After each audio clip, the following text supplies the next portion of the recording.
bilowgii markii aan baranayay Ingiriiska waxaan muddo 1 ilaa 2 sano dhiganayay bareefad waxaan dhihi karaa basic kaliya ka bartay sida ABC-da akhriska iyo qoraalka aad baan uga xumaaday in waqti iga qasaaray kaliya waxaan rabay inaan Ingiriiska ugu hadlo si ninkan indhaha buluuga leh laakiin xitaa Ingiriis Afrikaan fiican oo aan ku hadli karo kama baran isla markaana waxaan go'aansaday inaan ka barto dadka u dhashay luqadda laakiin wax waan ka fahmi waayay hadaladooda waxaan markaa kadib qorsheysay inaan barto ku dhawaad 1500 oo eray oo kamaan ah waxaan xooga saaray akhriska maadaama aan bartay eray badan waxa ii fududaatay inaan fahmo Ingiriiska waxaan akhriyay buugaag badan siiba sheekooyinka Ingiriiska eray kasta oo igu cusubna waan baranayay hadafkaygu ugu weyn wuxuu ahaa markaas inaan Ingiriiska wax aan ka fahmo waan ii suurta gashay 60% waan fahmayay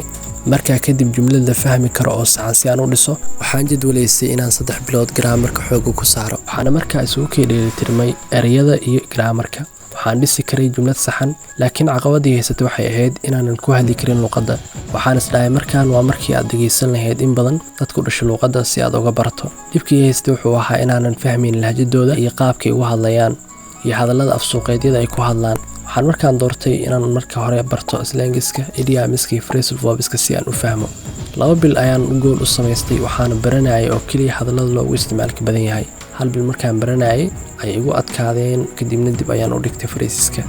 markaan waxaan bilaabay inaan American accent-ga barto qaabkay ugu dhawaaqaan laakiin ma garanaynin meel aan ka barto YouTube-kan ka raadiyay waxaan ku arkay macallin Soomaali ah oo sharaxay American accent-ga laakiin 2 cashar oo kaliya ku jirtay channelkiisa labadii cashar ayaan la soo dagay waxaan ka bartay Gana iyo Wana iyo kuwa kale oo lamid ah laakiin sida aan rabay uma baran American accent-ga waxaan dadaalay ugu dambeyn waxaan Google-ka ka helay buugga American accent-ga laga barto sidii ayaan American accent-ga ku bartay muddo 1 bil ah laakiin dibka ugu weyn oo haysto wuxuu ahaa anoo si fiican u fahmi karin Ingiriiska haddana kuma hadli kareenin waxaan markaan xooga saaray inaan 2 bil ku hadalka ku barto waxaan markaan qorsheystay inaan 2 bil ku hadalka xooga ku saaro laakiin ma aysan suurtagelin markaa kadib waxaan qorsheystay inaan 5 bilood ku hadalka iskaga dhiso wax kale aanan xooga saarin kaliya inta aan meel fadhiisto kaligay ku hadlo luqadda Ingiriiska xitaa haddaanan haysanin cid aan kula baraas karay markaa kadib waxaan arkay anoo luqadii aad iigu fududaatay inaan ku hadli karo talada ugu fiican ee aan ka maqlay macallin aan YouTube ka daawanay waxay ahayd don't afraid to make mistakes if you want to speak fluently